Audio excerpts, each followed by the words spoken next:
Hebreus, capítulo 6, versículo 13. Hebreus, capítulo 6, escutei, versículo 13.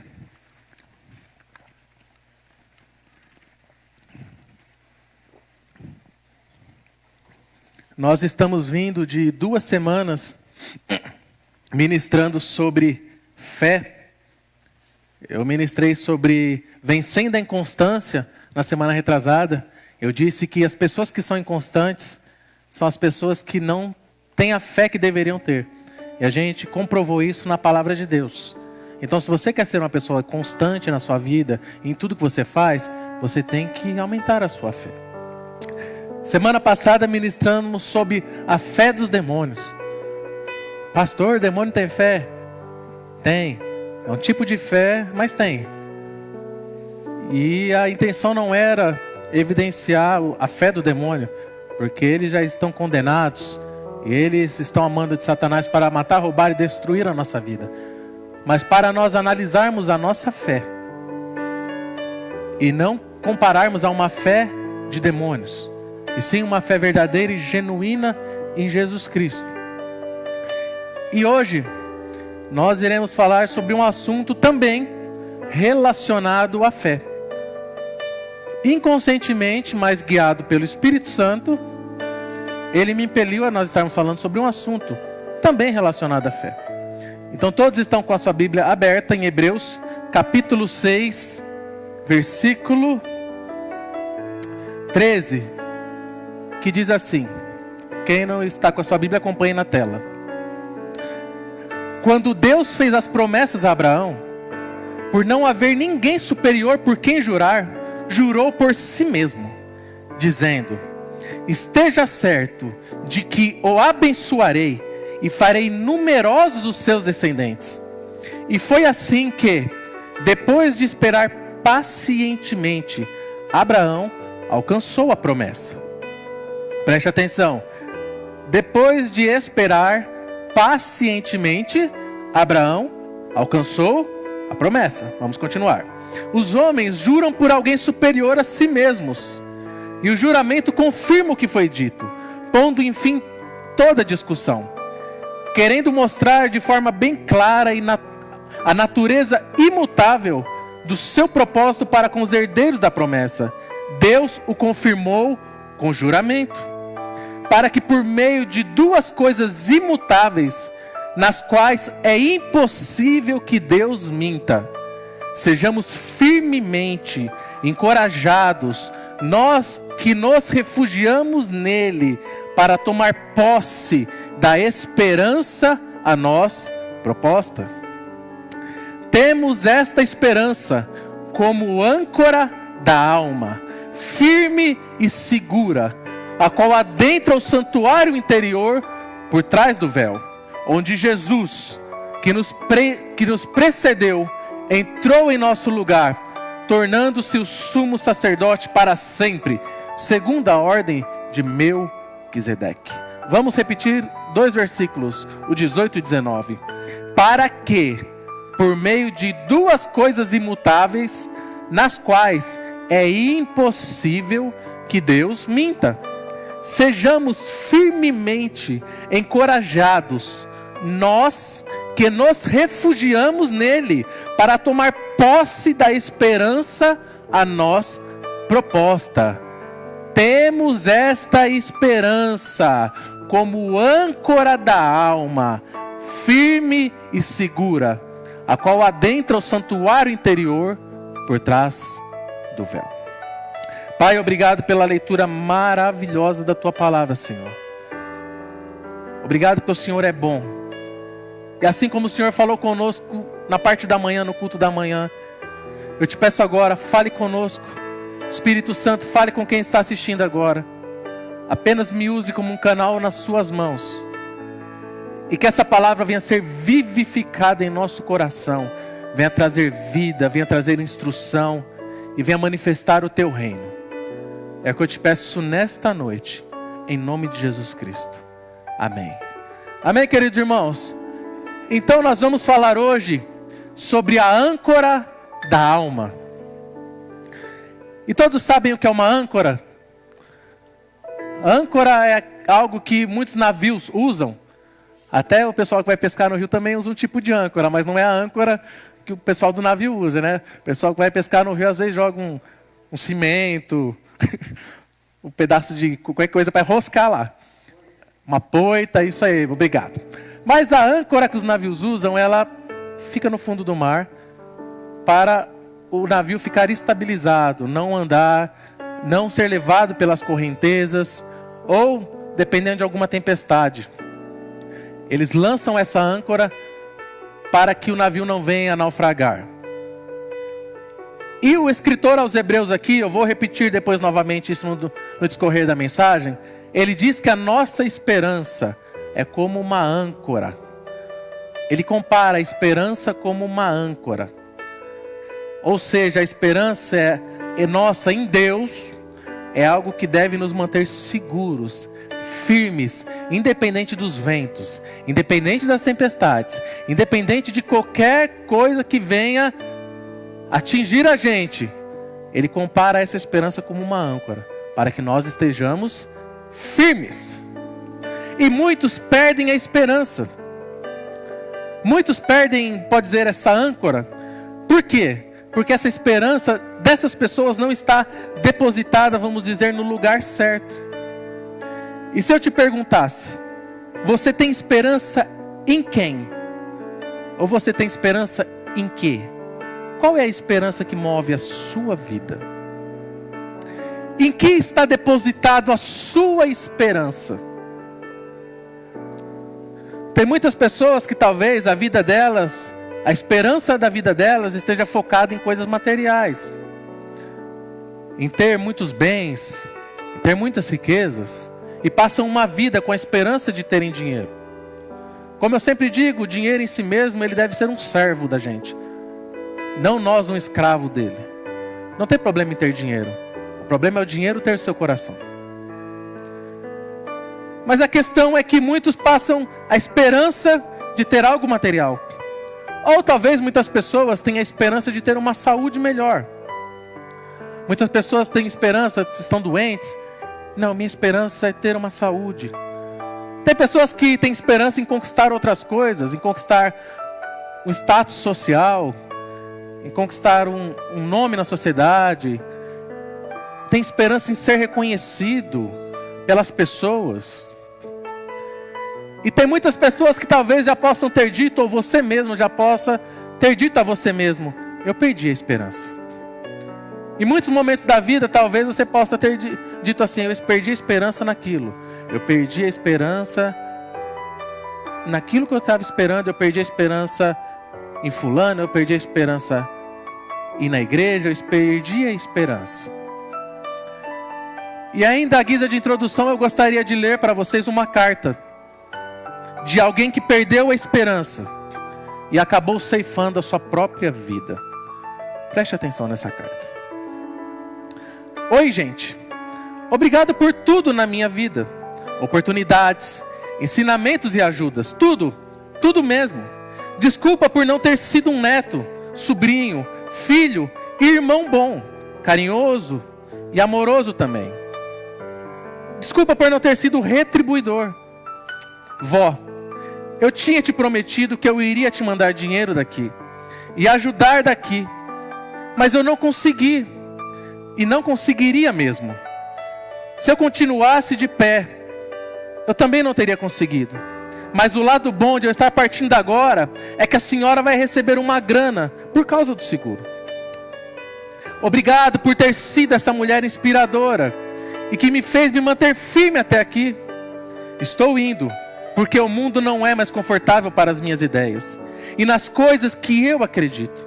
Deixei tudo para trás quando eu saí daí. E agora eu estou deixando tudo para trás, saindo daqui. Estou indo buscar o meu conforto e a minha paz. Esse é o porquê disso. Nando, cara, você é um cara muito fera e que surpreende todos a cada dia. Você vai precisar ser forte para dar força para as pessoas ao seu redor.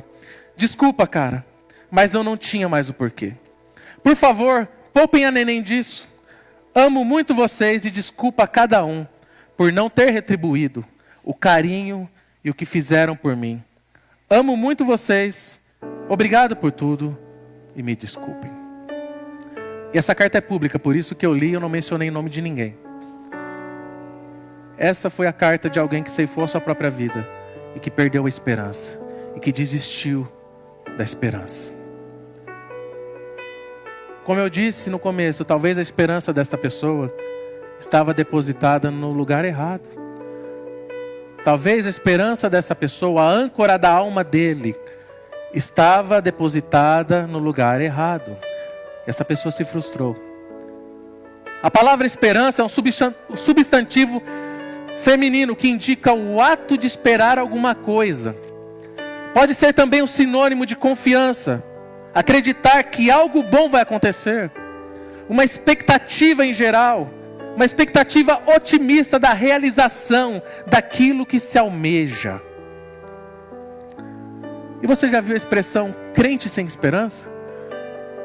Parece ser incoerente, né? Porque o cristão deveria ter esperança.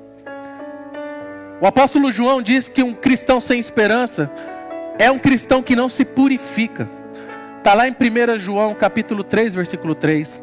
Todo aquele que nele tem esta esperança purifica-se a si mesmo, assim como ele é puro.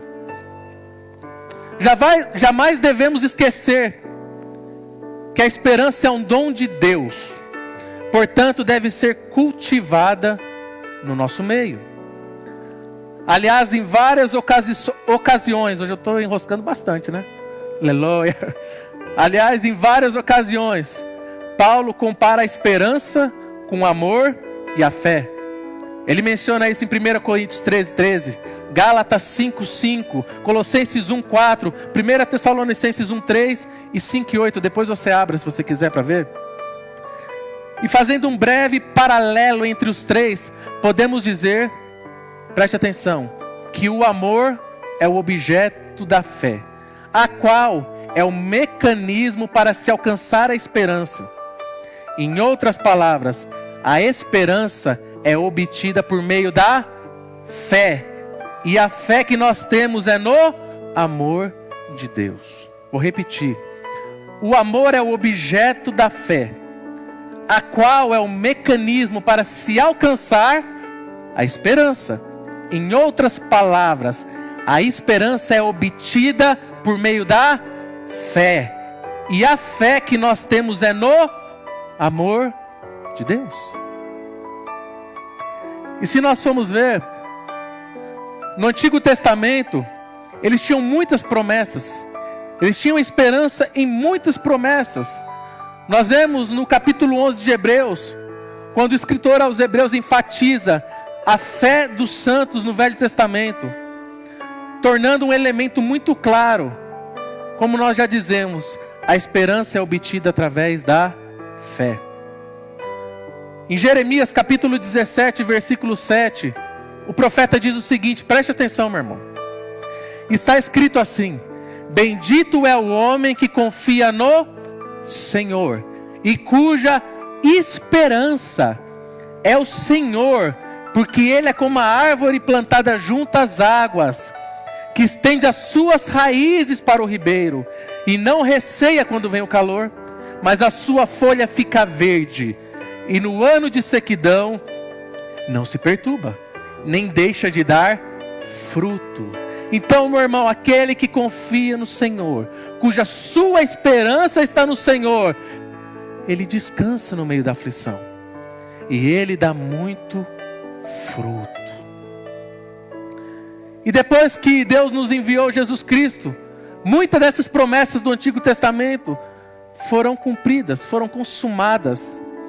Mas isso não quer dizer que a esperança ficou desbotada na doutrina do Novo Testamento. Pelo contrário, eu vou repetir. O escritor aos Hebreus chama ela de âncora da alma.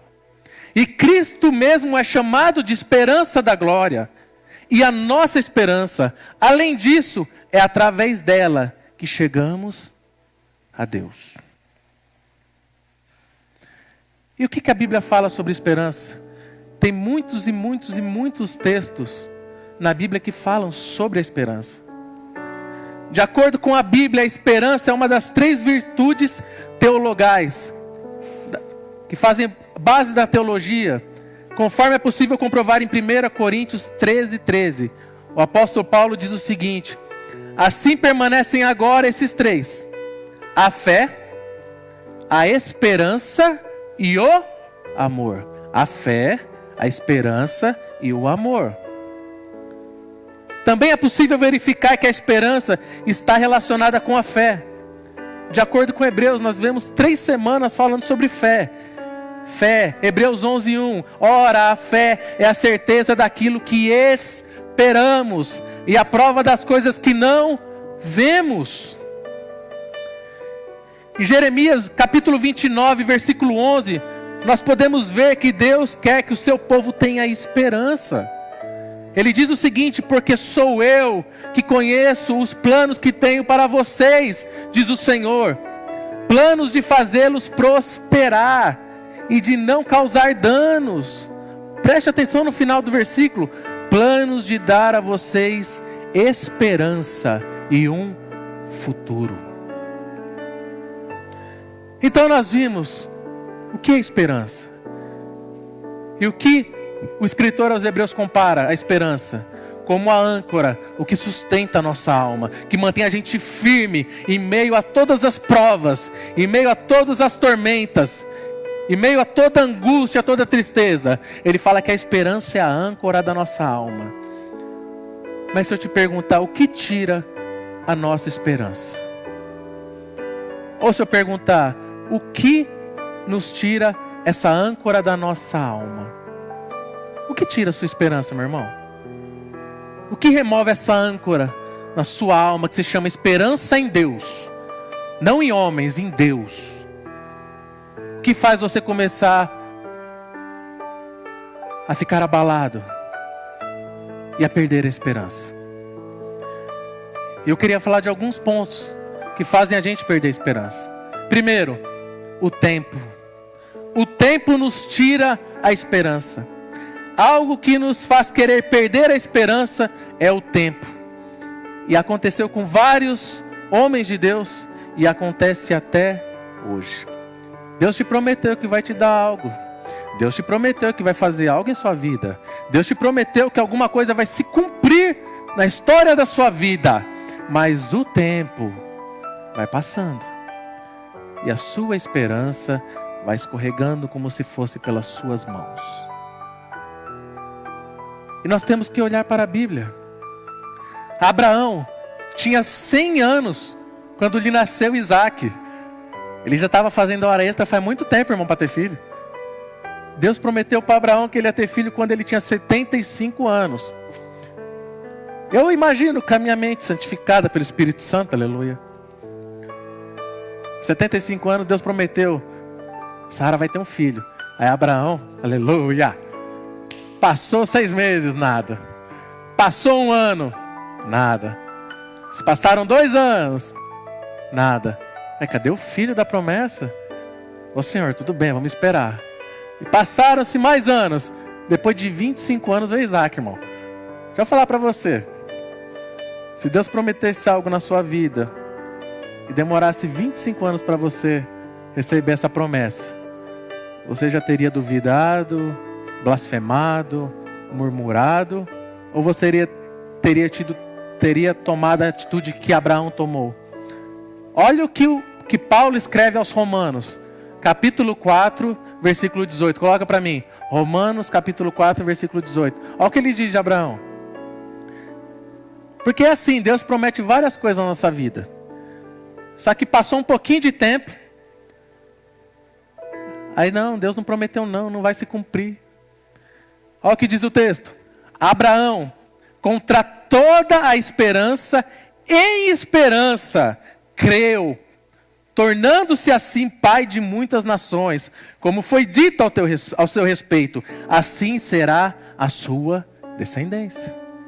Então Abraão, mesmo contra toda a esperança, mesmo o tempo da promessa para se cumprir, tentado minar a esperança de Abraão, contra toda a esperança, ele creu e teve esperança em Deus. Outro personagem bíblico que teve que esperar muito tempo para as promessas de Deus se cumprirem na vida dele, José. Vocês sabem a história de José, não é o tema hoje, eu não vou adentrar, mas José teve um sonho. E até o pai dele falou: eu e sua mãe iremos nos curvar diante de você, José, que é isso? Ele foi vendido como escravo e foi para a casa de Potifar. Aí por causa da patifona ele foi preso. Aí ficou lá na cadeia. E talvez, de novo, com a minha mente santificada pelo Espírito Santo, por algum momento ele possa ter imaginado: mas e a promessa de Deus? E agora a promessa de Deus na minha vida? Eu estou aqui preso, eu nem fiz nada. Aquela mulher lá, ó, do cão, culpa dela. Mas em nenhum momento na história de José você vê que ele fala alguma coisa contrária ao que Deus prometeu. Ele até tentou dar um jeitinho. Falou pro copeiro lá: lembra de mim lá. Dá uma forcinha aí, ó. A gente é chegado, eu interpretei seu sonho. Não teve jeito. Mas Deus cumpriu a promessa que tinha na vida de José. Passou um tempo. Mas ele cumpriu. Até quando chegou o momento de ele se reencontrar com seu pai e trazer a linhagem do pai dele para perto, para poder salvá-lo, o pai dele, os irmãos dele e a família dele. Então o tempo poderia ter minado a esperança de José, mas ele confiou em Deus. Outro personagem, de manhã eu falei errado, agora eu arrumei. Isabel e Zacarias, aleluia. Não tinham filhos. Isabel era estéril, de idade avançada. Mas ela estava orando, conforme diz lá em Lucas 1,13 e em Lucas 1,6.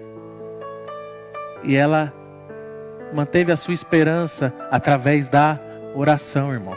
Deixa eu te perguntar: o tempo se passou do que Deus prometeu na sua vida, e quantos de nós ainda perseveram em oração? Senhor, o Senhor me prometeu isso. Eu confesso, irmãos, às vezes eu sou meio teimoso e eu continuo sendo teimoso com o Espírito Santo em algumas coisas que eu peço para Ele. Eu peço, eu vou continuar pedindo, não tem problema. Espírito Santo, me dá uns negocinhos aí, coisas espirituais, irmão, não é bem não. Mas a gente tem que continuar orando, persistindo na oração. Foi assim que Isabel teve aquela criança. Então, meu irmão, não deixe o tempo te fazer esquecer de quem você é e o que Deus prometeu na sua vida. Não desista. O tempo na nossa vida é processo de Deus. Não é cancelamento da promessa. Não é adiamento da esperança. O tempo na nossa vida é processo de Deus, para que a promessa se cumpra. E nós devemos alimentar essa esperança e não deixar que o tempo leve a esperança das nossas almas. Pelo contrário, devemos estar com a âncora da esperança em Deus, firmada nas nossas vidas. E não importa o vento, não importa a tempestade, não importa a enfermidade, não importa a luta. Você está ancorado em Deus e dali ninguém te tira. Aleluia! Segunda coisa que pode fazer a gente perder a esperança, ou começar a perder a nossa esperança, são as aflições.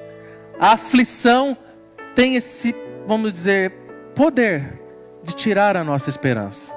E nós vemos muitos homens da Bíblia também, que passaram por aflições, e poderiam ter perdido a sua esperança, mas mesmo sendo afligidos, confiaram em Deus.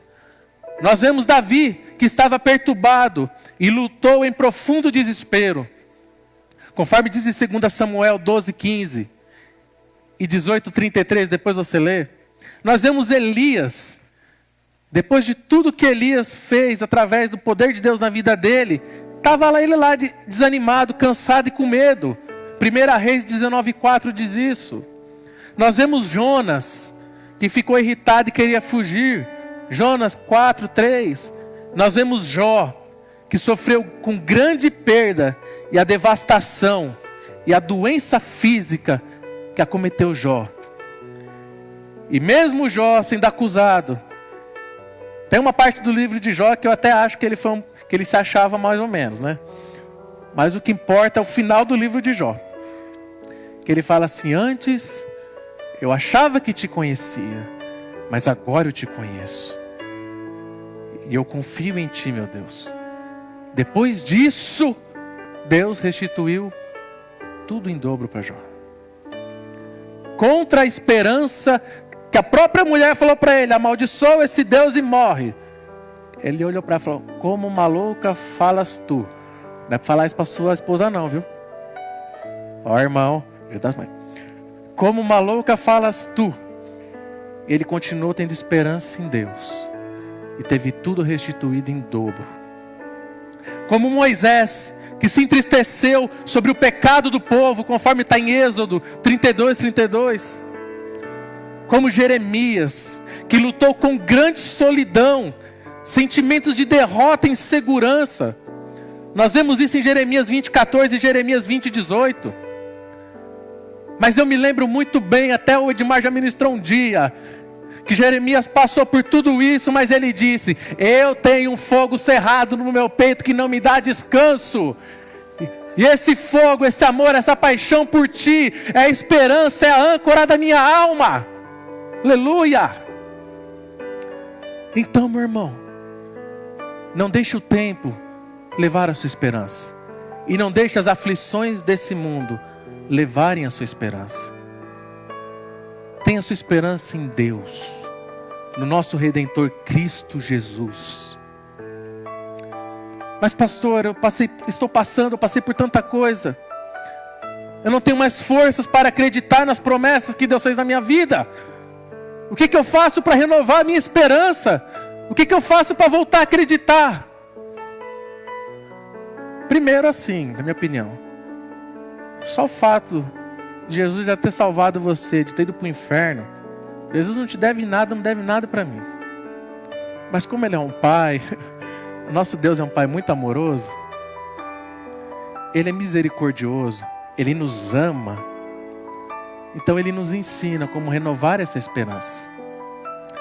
E eu queria te sugerir, primeira coisa, lembrar das coisas boas. Ai pastor, é autoajuda? Não é autoajuda, é Bíblia. Lamentações 3:21. Todavia, lembro-me também do que pode me dar esperança. Traga à sua memória aquilo que te traz esperança. Quantas coisas Deus já fez na sua vida, irmão. Para de ficar reclamando do que o Senhor não te deu ainda. Olha para o seu passado. Olha de onde Jesus te tirou. Olha de onde tirou sua família. Olha onde você está hoje. Olhe todas as coisas que Ele já fez por mim e por você. Renove a sua esperança, traga à sua memória aquilo que nos traz esperança. Segunda coisa, meu irmão, isso é muito importante, foi uma das coisas que eu mais achei importante nesse sermão. Cuidar da sua mente. Você quer renovar a sua esperança? Cuida da sua mente, irmão. Para de deixar os outros encher sua mente com lixo.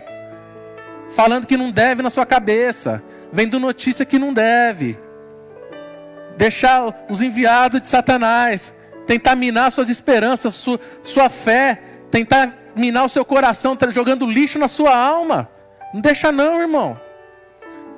Nós temos o capacete da salvação para blindar a nossa mente. Aleluia. Olha o que Paulo diz ao seu filho Timóteo, em 1 Timóteo 1,18. Timóteo, meu filho, dou-lhe essa instrução, segundo as profecias já proferidas a seu respeito, para que, seguindo-as, você combata o bom combate, mantendo a fé e a boa consciência, que alguns rejeitaram, e por isso naufragaram na fé. Entre eles estão Himeneu e Alexandre, os quais entreguei a Satanás, para que aprendam a não blasfemar. Paulo foi... Os dois ali eu entreguei para Satanás. Ainda bem que isso não acontece mais hoje, né, irmão? Outra coisa, cuidar da sua mente. 1 Tessalonicenses 5:8. Nós, porém, que somos do dia, sejamos sóbrios, vestindo a couraça da fé e do amor e o capacete da esperança da salvação. Está escrito desse jeito. 1 Pedro 1,13, portanto, estejam com a mente preparada, prontos para a ação, sejam sóbrios e coloquem toda a esperança na graça que lhes será dada quando Jesus Cristo for revelado. Ele te deu essa esperança, Ele te remiu com o sangue dele. Cuida da sua mente, renove a sua esperança, não deixando que as setas do maligno atinjam você. O Edmar ministrou a semana passada, retrasada, sobre a armadura de Deus. Usa esse capacete da salvação sobre a sua mente. Cuide da sua mente. Outra coisa, para renovar a nossa esperança, confiança em Deus. Porque muitas pessoas perdem a esperança porque confiam em si mesmas, ou confiam em alguma pessoa. Tem gente que olha para frente do espelho e deve falar assim: esse cara sou eu. Não é não, irmão. Isso é um versículo apócrifo, tá? Não pode, irmão. Faz isso não. A sua confiança tem que estar em Deus. Como eu disse, nós vivemos e devemos confiar nas pessoas, sim, na questão de relacionamento. O Senhor nos fez seres sociais. Só que a nossa confiança, a nossa âncora, a nossa esperança tem que estar firmada em Deus. Uns confiam em carros, outros em cavalos. Eu confio no Senhor da minha salvação. Uns confiam, vou traduzir para vocês. Uns confiam nas pessoas e o que eles podem oferecer. Uns confiam em coisas, no seu dinheiro e na sua capacidade intelectual. Eu, humildemente, confio no meu Senhor e no Espírito Santo de Deus que conduz e guia a minha vida. Aleluia! Jeremias 17:7 diz assim: mas bendito é o homem cuja confiança está no Senhor, cuja confiança nele está. 1 Pedro 1,3 diz assim: bendito seja o Deus e Pai do nosso Senhor Jesus Cristo, conforme a sua grande misericórdia, Ele nos regenerou para uma esperança viva, por meio da ressurreição de Jesus Cristo dentre os mortos, para uma herança que jamais poderá perecer, macular-se ou perder o seu valor, herança guardada nos céus, para que você, mediante a fé, e são protegidos pelo poder de Deus até chegar à salvação, prestes a ser revelada no último tempo. Ainda em Romanos 8:24, pois nessa esperança fomos salvos. Mas esperança que se vê não é esperança. Quem espera por aquilo que está vendo? Olha que interessante o que Paulo escreve aos Romanos. Nós temos que confiar em Deus. E olha o que ele diz: pois nessa esperança fomos salvos. Mas esperança que se vê não é esperança. Se eu estou vendo, não é esperança. Quem espera por aquilo que está vendo? Vocês estão entendendo? Se você está vendo, isso não é esperança. Aquele que prometeu, Ele é fiel. Aquele que começou a boa obra na minha e na sua vida, Ele é fiel e Ele vai completá-la. Você acredita nisso ou não? É assim que funciona.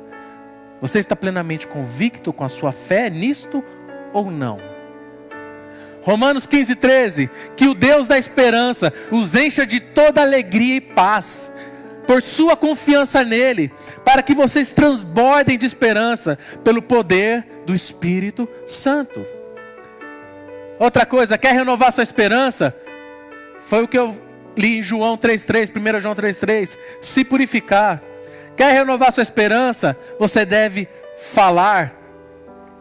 1 Pedro 3:15, olha o que ele diz: antes, santifiquem Cristo como Senhor no coração, estejam sempre preparados para responder a qualquer que lhes pedir a razão da esperança que há em vocês. Qual é a razão da esperança que há em vocês? Falem da sua esperança, falem de Cristo, falem que Ele é a esperança da vida de vocês. Isso vai renovar, vai aumentar a esperança, vai preencher o seu coração.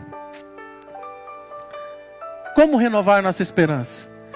Cumprir o chamado de Deus na sua vida. Efésios capítulo 1, versículo 18. Oro também para que os olhos do coração de vocês sejam iluminados, a fim de que vocês conheçam a esperança para a qual Ele nos chamou. Ele nos chamou, as riquezas da gloriosa herança dele nos santos. Ele me chamou, Ele te chamou. Renove a sua esperança no chamado que Ele tem na nossa vida. E tem muita gente abandonando essa esperança e deixando para trás o chamado dele. Deus te chamou para algo nessa terra, irmão. Você não está aqui na passeio, não. Você está aqui para cumprir os propósitos dele na sua vida. Salmo 139 diz que Ele te conhecia antes de você existir. Como eu disse sexta-feira na oração, se eu subir ao céu, lá tu estás. Se eu descer às profundezas do oceano, lá também tu estás. Ele nos criou com propósito, com chamado, para cumprir para Ele. Eu não sei você, mas eu escuto isso de um pastor, e isso também enche meu coração. De poder um dia ver ele falar: servo bom e fiel, entra. Servo bom e fiel, entra no reino do teu Senhor. Quer renovar sua esperança? Tenha esperança na vida eterna, irmão. Tem um texto que Paulo diz que se ele não crer na vida eterna, na esperança, na glória, estar com Cristo, ele é o pior dos miseráveis dos homens. Ele falou: miserável homem que sou. Se eu não crer que existe algo me aguardando na minha pátria celestial, eu sou um pobre miserável. Nós temos que ter esperança na eternidade, esperança de um dia estar com Cristo. Colossenses 1,5 diz assim: por causa da esperança que lhes está reservada nos céus, a respeito da qual vocês ouviram por meio da palavra da verdade, o Evangelho. Tito 2,13, enquanto aguardamos a bendita esperança, a gloriosa manifestação de nosso grande Deus e Salvador, Jesus Cristo. Irmão, encha seu coração, irmão. Eu tenho vontade de um dia estar com Jesus. Um dia, tá, Senhor? Agora não. Mas nós temos que ter essa esperança. Tudo que nós passamos aqui tem um propósito, tem um alvo, tem um desígnio, tem uma esperança. É estar com Cristo. E eu já vou partir para a conclusão, dizendo para você: quem tem esperança em Deus, tem alegria e tem paz. Quem tem esperança em Deus, tem paciência. Quem tem esperança em Deus, consegue enfrentar os problemas. Quem tem esperança em Deus, muda a sua vida. Quem tem esperança em Deus, tem felicidade. Quem tem esperança em Deus, tem uma herança, é iluminado. Quem tem esperança em Deus, tem segurança nele, porque Ele dá ordem aos seus anjos ao seu respeito para te guardar, para te livrar, para te proteger. Quem tem esperança em Deus tem fé. Quem tem esperança em Deus tem libertação, é livre das amarras do pecado, é livre das cadeias que querem prender a gente através do pecado, é livre, é liberto. Quem tem esperança tem um alvo, tem um caminho para se seguir, para se percorrer. Quem tem esperança tem consolo do Espírito Santo. Quem tem esperança tem temor de Deus. Quem tem esperança tem força. Quem tem esperança tem um futuro. Quem tem esperança tem salvação. Para um cristão, ter esperança é saber que apesar das dificuldades que o cristão enfrenta nessa vida, que o melhor de Deus ainda está por vir na nossa vida. Quando temos esperança, sentimos segurança, alegria, pensamos no futuro, somos livres de todo o medo, recebemos consolo do Espírito Santo nas horas mais difíceis da nossa vida. Sempre tememos a Deus e conseguimos perseverar esperando a vitória. Aleluia, meu irmão. E em que você deve ter esperança? Tenha esperança em Deus, como diz Salmo 62, 5. Tenha esperança em Cristo, como diz em Colossenses 1, 27. Tenha esperança na justiça de Deus, como diz em Gálatas 5, 5. Tenha esperança na salvação, como diz em 1 Coríntios, capítulo 15, versículo 19. Tenha esperança na vida eterna, como diz em Tito, capítulo 1, versículo 2. Tenha esperança na glória de Deus, como diz em Tito, capítulo 2, versículo 13. Tenha esperança nas promessas de Deus, como diz em Hebreus, capítulo 10, versículo 23. G, pode vir já. Eu queria encerrar dizendo algumas coisas. Não basta ter uma âncora. Não basta você ter uma âncora, se ela não está ancorada no lugar certo. Não basta você ter uma âncora, se ela não está ancorada em Cristo. Não basta ter esperança, se ela não está depositada em Cristo Jesus. Não basta você ter essa âncora, se ela estiver aonde ela não deveria estar. Se a sua vida estiver firmada em Cristo, na rocha, você está protegido em Deus. Hebreus capítulo 10, versículo 23 diz o seguinte, coloca na tela esse texto. Hebreus 10, 23.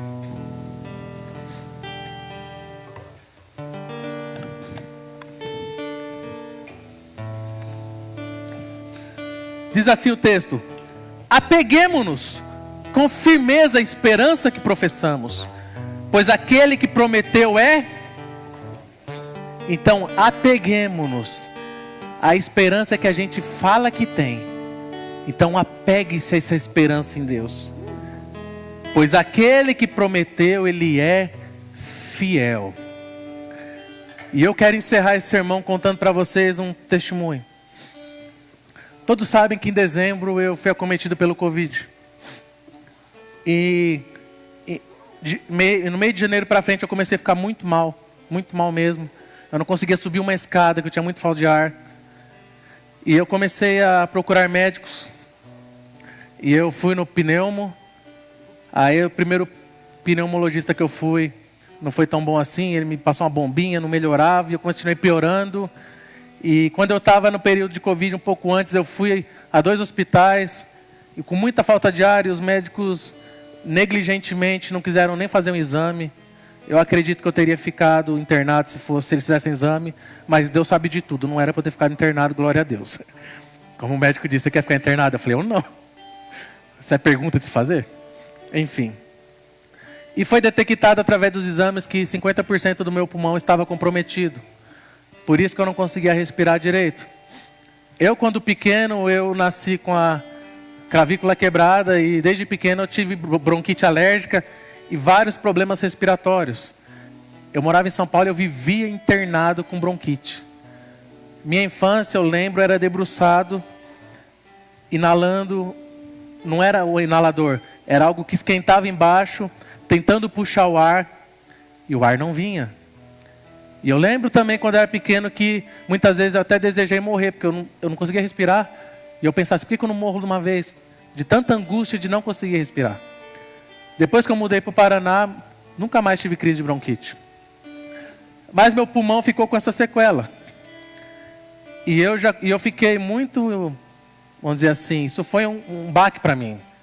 Pastor, mas eu confio em Deus, eu amo o Senhor, eu não tenho dúvidas do meu Senhor. Mas todos nós somos humanos. E todos nós estamos suscetíveis a sentimentos humanos. E eu comecei a fazer fisioterapia cardiopulmonar e estou fazendo até hoje.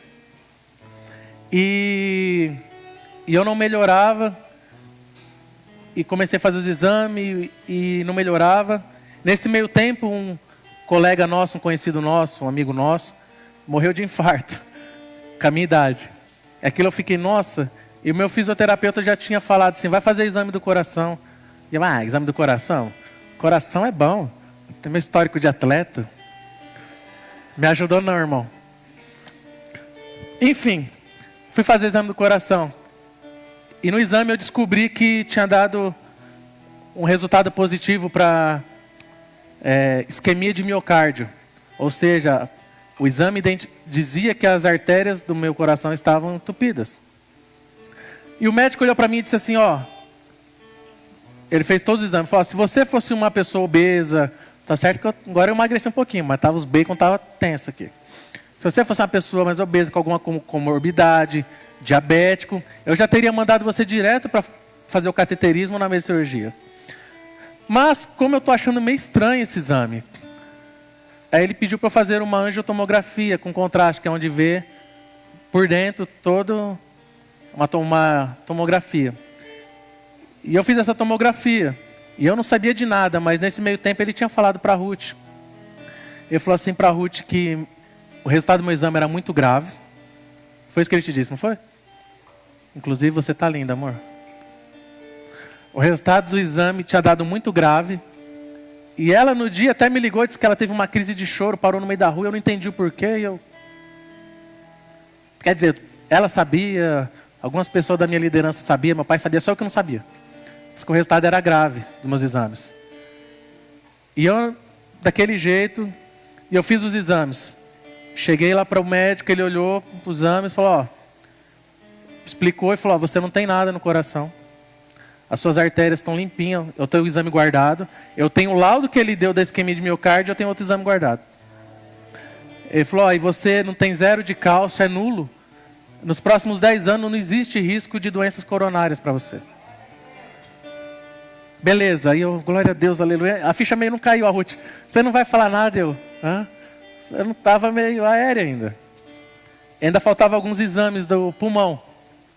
E o médico falou, ó, eu com muita dor nas costas, ainda estou com um pouco de dor muscular. E o médico falou assim, ó, eu tenho que ver, que deu uma fibrose pulmonar em você. O que causou essa fibrose? Se foi a Covid, se foi o refluxo ou se foi uma embolia pulmonar. Aí pediu para fazer um exame para ver a questão da embolia. E o meu fisioterapeuta também tudo preocupado, né? Comecei a fazer fisioterapia com cinta, para medir as batidas. Esqueci a palavra, fugiu. Ah, meu Deus do céu. Para medir a frequência cardíaca, muito obrigado. Ainda bem que não está transmitindo, né? Tá. Frequência cardíaca, e eu nem sabia de nada. E eu ainda preocupado, porque assim, aí a gente vai pesquisar para o Dr. Google, né? E eu pesquisei o que era embolia pulmonar e os sintomas. Eu estava sentindo todos aqueles sintomas. E eu pesquisei que esse negócio matava, né? Aí eu fiquei meio ruim. Enfim, fiz o exame, ele chegou, me ligou sexta-feira, antes da oração aqui. Eu fiz o exame desse, o exame de polissonografia, que é para ver a questão do meu sono. Se minha oxigenação cai muito durante a noite, senão eu também teria que usar um aparelho, por causa da oxigenação nos órgãos. Ele me ligou sexta-feira antes da oração e falou, ó, seus exames estão tranquilos, não tem embolia pulmonar, você pode fazer exercício à vontade.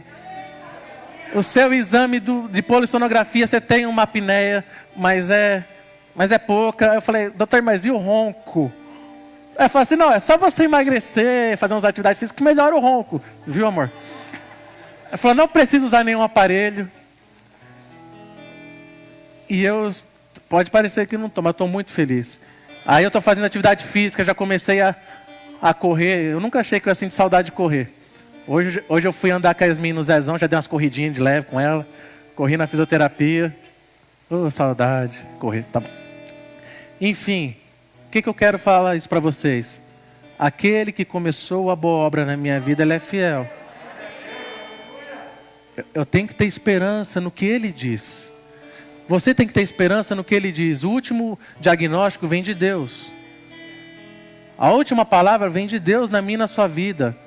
A âncora da nossa alma é a esperança nele. E ele é fiel. Então eu não sei como é que está a sua vida. Eu não sei você que está me assistindo. Se você perdeu a esperança. Mas a nossa esperança está num Deus vivo. Verdadeiro. Que continua o mesmo ontem, hoje, eternamente. Pode ser que nós passamos por muitas coisas, mas nós devemos colocar a nossa esperança em Deus, como a âncora da nossa alma, firme e forte, em que nada vai nos abalar. Que esse testemunho enche o seu coração, porque o Senhor ama todos os seus filhos, e Ele cumpre todos os propósitos dEle na nossa vida. Enquanto eles cantarem essa canção, eu te sugiro a orar e falar com o Senhor. Quantas vezes você quis desistir?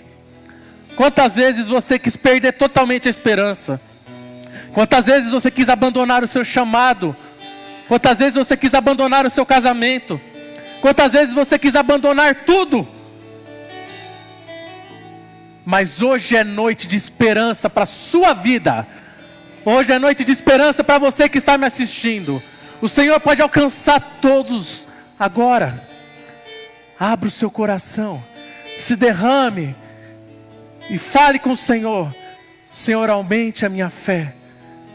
Eu quero firmar a minha esperança em Ti, não em homens, não em coisas, em Ti. E o Espírito Santo vai te alcançar. Fale com o Senhor nesse instante. Aleluia.